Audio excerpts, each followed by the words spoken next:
उपहार। आज उसका जन्मदिन था। बच्चे व पत्नी स्वागत में व्यस्त थे। कुछ रिश्तेदार भी आए हुए थे। टेबल सजाई जा रही थी। रंग बिरंगे गुब्बारे देखकर बच्चे चहक उठे। उपहारों के रंग बिरंगे पैकेट थे। सभी तैयारियों में लगे थे। बड़ा सा केक टेबल पर सजा हुआ था और वो न जाने कहाँ खो गया। उसकी स्मृति उसे कई साल पीछे ले आई। जब मात्र 13 साल का था, शहर में एक पेड़ के नीचे बैठा रहता। आने जाने वालों के सामने हाथ फैलाकर भीख मांगता। शाम तक इतना हो जाता कि उसका और उसकी माँ का पेट भर जाता। एक दिन वहाँ से एक साहब गुजरे। वे शहर में नए नए आए थे। अपने ऑफिस पैदल ही जाते थे। वो दौड़कर उनके पास गया। हाथ जोड़कर नमस्ते करके हाथ फैला दिया।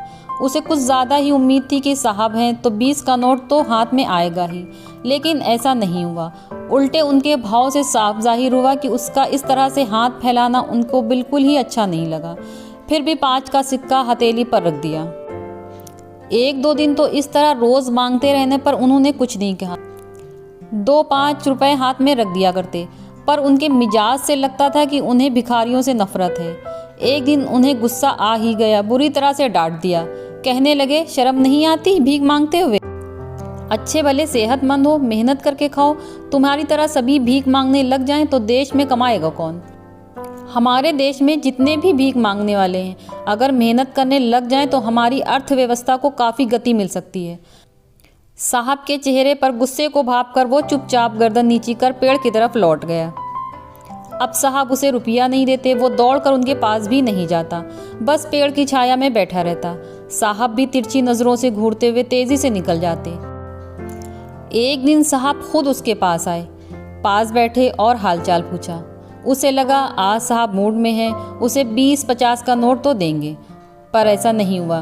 वे पैसों की जगह एक पैकेट देकर कहने लगे, आज मैं तेरे लिए एक उपहार लाया हूँ। फिर पैकेट खोला।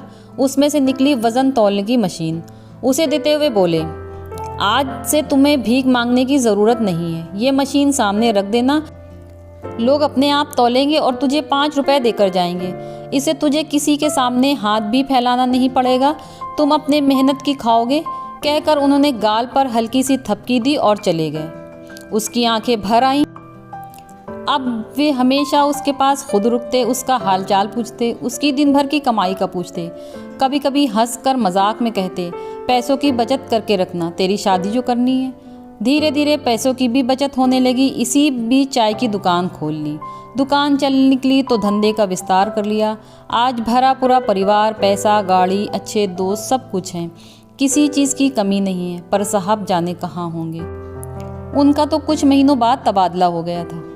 हैप्पी बर्थडे टू यू गाने के साथ उसका ध्यान टूटा। उसने मोमबत्तियां बुझाई। सब ने उपहार भेंट किया, पर उसे वो उपहार याद आ रहा था जिसने उसकी ज़िंदगी को बदल दिया था। उसी उपहार ने उसे इस मुकाम तक पहुंचाया। न जाने कहाँ होंगे वे साहब, पर जहाँ भी होंगे सैकड़ों को नई राह दिखा रहे होंगे। अपने साहब को याद करते हुए उसकी आंखें नम हो गई। आपको आज की कहानी अच्छी लगी हो तो मेरे चैनल को सब्सक्राइब, वीडियो को लाइक और शेयर करना ना भूलें। Thank you.